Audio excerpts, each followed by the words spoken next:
I'm Kate Ratcheter here on behalf of Theatre Bacchus for the Theatre of the Wine series. This series we are doing a Christmas carol, and we want to show you a fabulous recipe, one of our Bacchus bites that you can make at home to pair with our wine sponsor as you enjoy the show. Let's get into the kitchen. Today's recipe is a Savoury Christmas Wreath. Delicious puff pastry stuffed with all the flavors of the holiday you know and love. I'm going to show you two different versions of the filling, one vegetarian and one that contains turkey, so you can pick and choose which one you prefer. Or if you have a household that likes a lot of options, why not do both? What you're going to need first is you're going to need a turkey breast, bone in. You're going to need a couple tablespoons of butter sliced up thinly and softened, and a clove of garlic. You're going to take your garlic and you're going to slice it very thin, because all of this is going to go under the skin of our turkey. And what you're going to do is, on a separate cutting board, you're going to take your turkey and very carefully work your fingers underneath the skin so that you can actually get your butter and garlic underneath. Be gentle not to break it.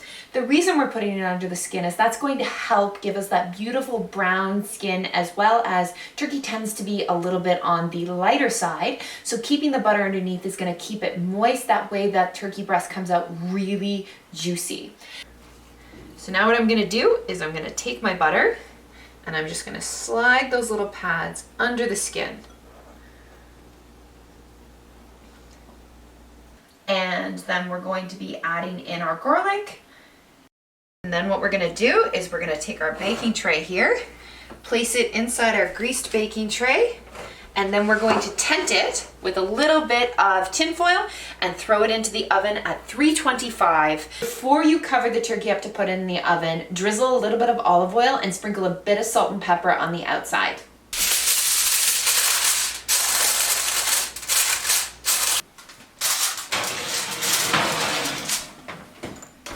Since we're using turkey, if you've already had one of your holiday meals and you have leftover turkey, skip all of this step and just slice up that leftover turkey to use for the filling. Once your turkey breast has been in for about an hour, you're going to check on it. At this point, what you're going to do is you're going to uncover it so that you can allow that skin to start to brown. We want to get that turkey breast to at least 165 internally. So hopefully you've got a thermometer at home where you can check it. But check it about 15-20 minutes and see where the temp is. It could take as long as half hour to 45 minutes depending on the size. I typically try to get a turkey breast between 2 to 3 pounds for this recipe. And yes, you will have leftovers. All right. Looks like we are at 165. We're ready to go. Let's get this thing out. We're gonna let this rest for at least 5-10 minutes before we're gonna slice anything up. While you're letting the turkey rest, we're gonna turn the temperature of our oven up to 425 to get it ready for our pastry. Now the fun part starts. Okay, let's get all of our fillings ready. So first, I've got this lovely brie. I'm using a goat's brie cheese, but if you have a regular cow's milk one, that's completely fine.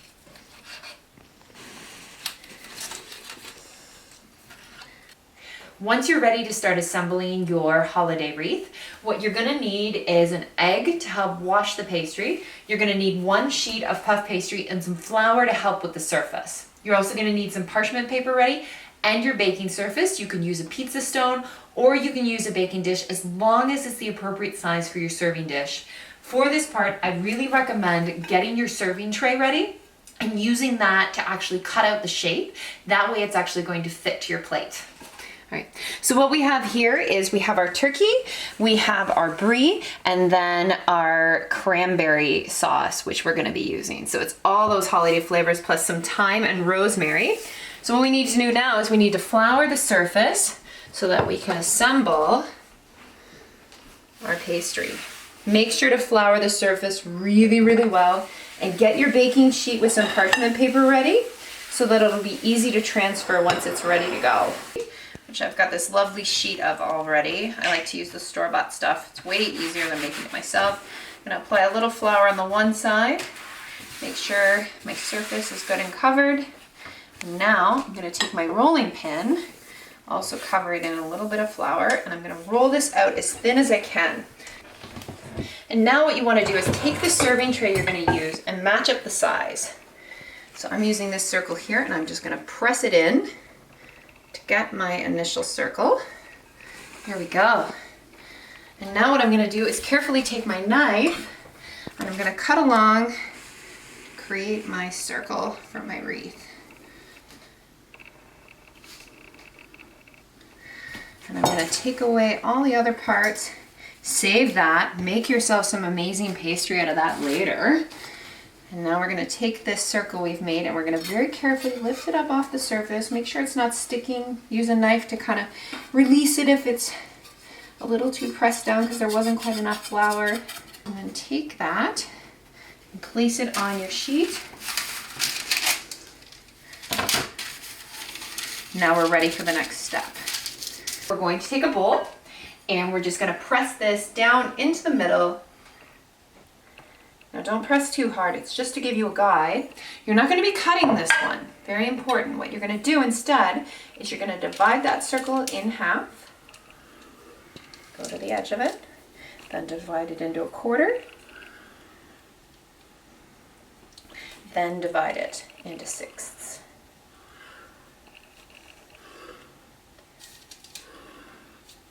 Here we go. Now we're ready to assemble. Now we're going to take all our fillings and we're going to fill that outer ring. First, take your cranberry and line it on the outer ring. And I definitely recommend using actual cranberry sauce because the sweetness helps balance everything out. All that savory cheese and turkey.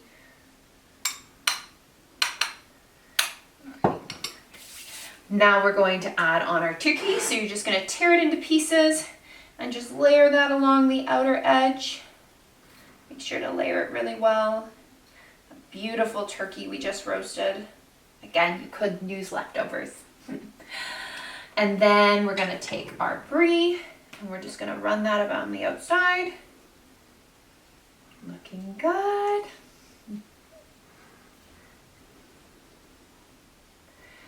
Next, we're going to take a little bit of rosemary, sprinkle that along the outer edge.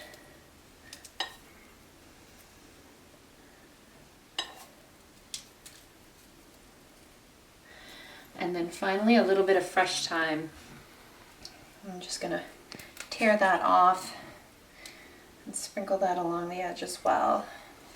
And finally, now we're going to go to the very inner circle. And you're going to just grab a corner and you're going to pull it out and press it to the outside. Make sure it's pinched along the side so that it holds. And you'll do it for each corner. So your wreath is pressed together. Now we're ready to go into the oven.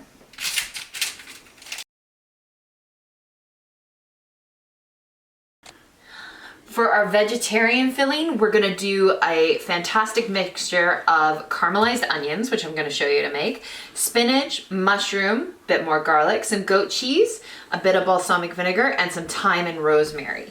So the first thing we're gonna need to do is make those caramelized onions. They're gonna take a little bit of time, but they are so worth the effort. I actually don't take the skins off of my onions when I'm using them. I actually cut them right along the root. Now the reason I keep the root intact is I actually use that so I can get a uniform cut off of my onion. So first thing you're going to do is cut away these dry tops.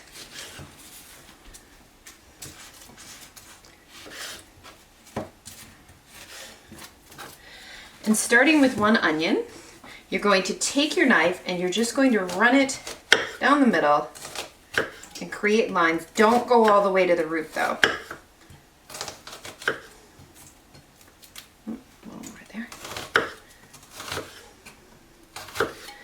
And then what you're going to do is take your knife and run it in the opposite direction, again towards the root.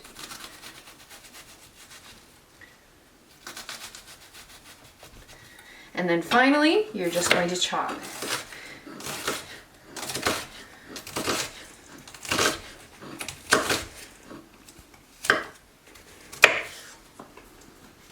that. And you can see you actually end up with a nice dice that'll be easy to cook down into your caramelized onions. We don't need long strips for this one because it's just going to go into part of the filling. You're going to put your pan on a medium heat to start, and you're going to drizzle a little bit of olive oil in to get it warmed up. Eventually you're going to turn it to a medium-low heat, and you're going to cook it, stirring frequently until those onions start to caramelize. Once your onions are close to being done, if you come take a look over here, they're getting pretty soft. What we're going to do to help with the caramelization is we're going to add in about a tablespoon of balsamic vinegar.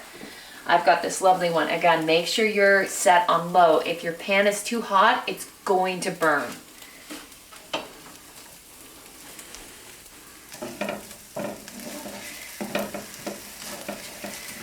This vinegar is going to help caramelize our onions up, and it's also going to add a beautiful tang that's just going to help everything kind of come together. Once your onions are almost done, you're going to transfer them into a separate dish so you can start to work on your mushrooms. I've got some mushrooms and some spinach. We're going to start by slicing these mushrooms up nice and thin. Roughly somewhere between 12 to 15 little cremini mushrooms will work. So we're just going to slice these and add them into my bowl. Now we're going to slice up a clove of garlic, which we're going to use to infuse the oil that we're going to cook our mushrooms in. So just going to give that a quick chop, and we're going to heat up our pan. And on medium heat, we're going to cook our garlic.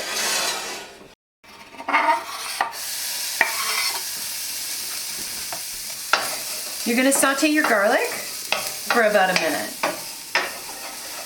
Who doesn't like garlic?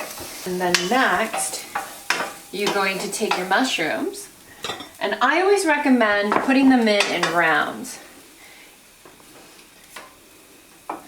The great Julia Child always said never to overfill your pan if you want to get that beautiful caramel on the edge of your mushrooms. And the reason is that when you cook a mushroom, the liquid starts to come out of it. And that liquid will interfere with the caramelization of the mushrooms. So if you don't crowd your pan, you can actually end up getting a beautiful brown on your mushrooms.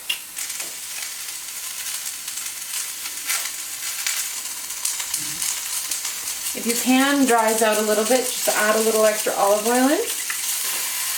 See? This is the difference between a mushroom that had space. See that beautiful brown on there? So if you give it time, that's what you can end up with.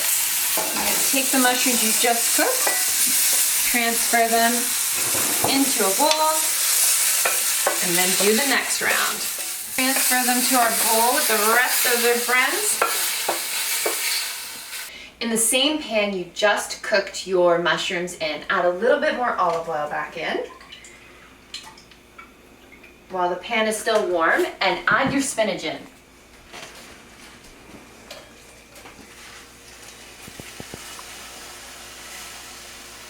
This won't take long to cook. You're going to quickly cook your spinach down until it's just slightly wilted. You could just throw the spinach in with your mushrooms if you'd like, but I personally like to cook it separate so that I get those various colors in my Christmas wreath as I'm layering it into the filling. And once your spinach has wilted, remove it from the heat and put it back into your bowl.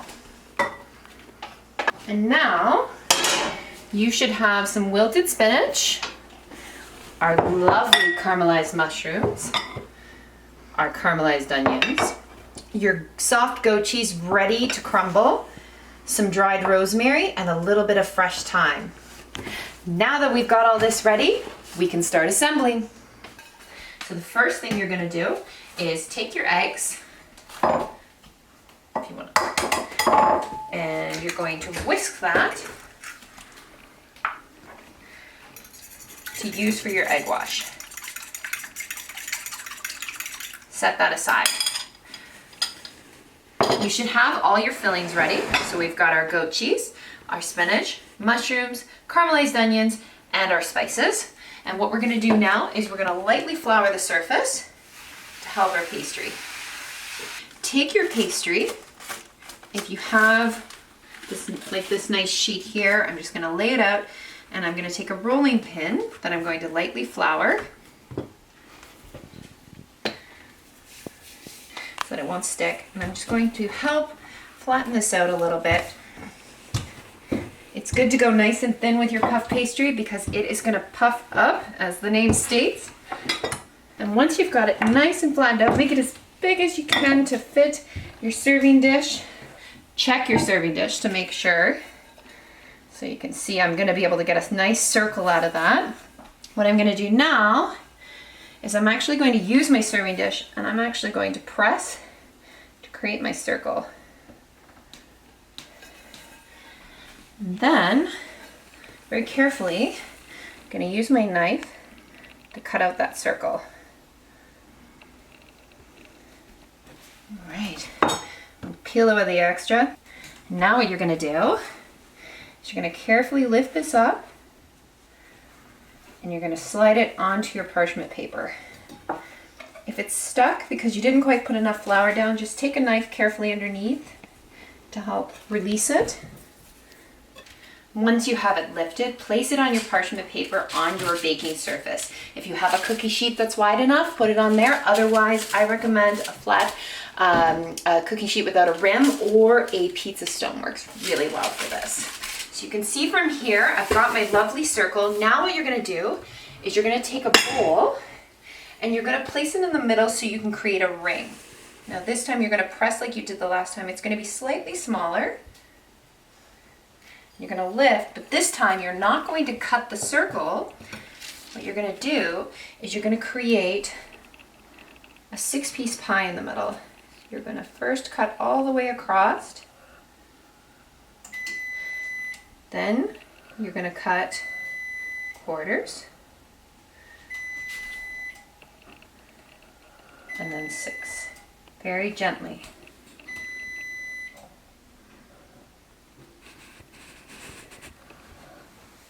And this is where you're gonna get that really impressive wreath look. So if you take a look, you should have an outer ring with 6 wedges you can work from. And what we're gonna start with is, I like to start with my caramelized onions, and you're gonna put them along the outer edge of the ring.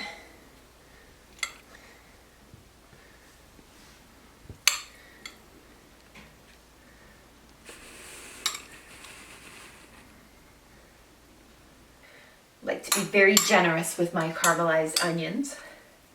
And then next, I'm gonna put in my mushrooms, layer that in. Again, any of the leftovers you can wrap up in those extra scraps of puff pastry. They will be delicious. I was serious when I said this is a stuffed Christmas wreath. You're gonna be putting a lot in here. Finally, our spinach. Just going to carefully place that inside. This is gonna give us that wreathy green color we're looking for. And spinach and mushrooms just go so well together.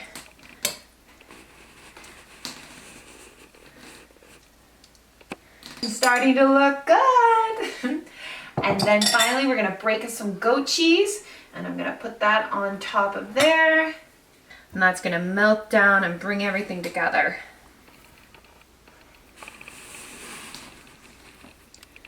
And then finally, we're gonna take our rosemary.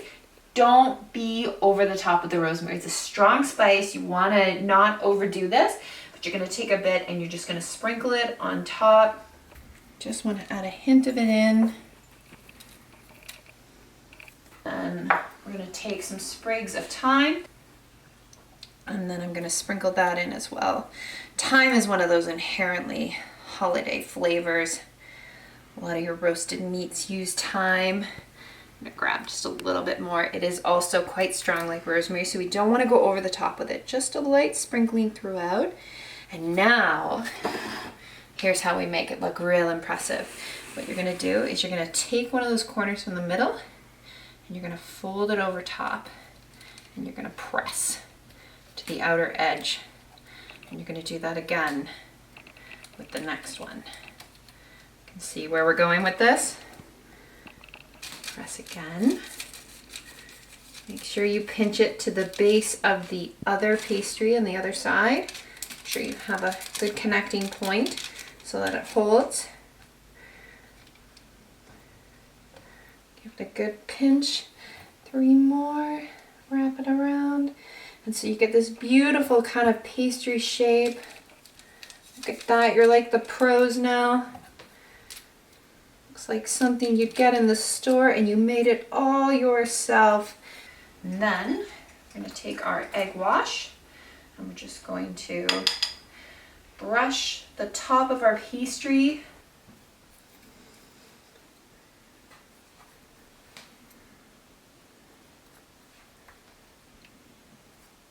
A generous sprinkling of salt, and we're just going to sprinkle that on top. And now our wreath is ready to go into the oven.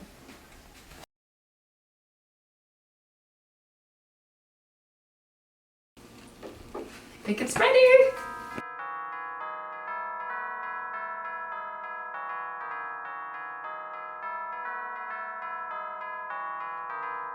If you want to try this recipe at home to pair with your wine to listen to our fabulous show, be sure to check out Theatre Bacchus' website. The recipe will be available there. We hope you enjoyed the show and this fantastic food.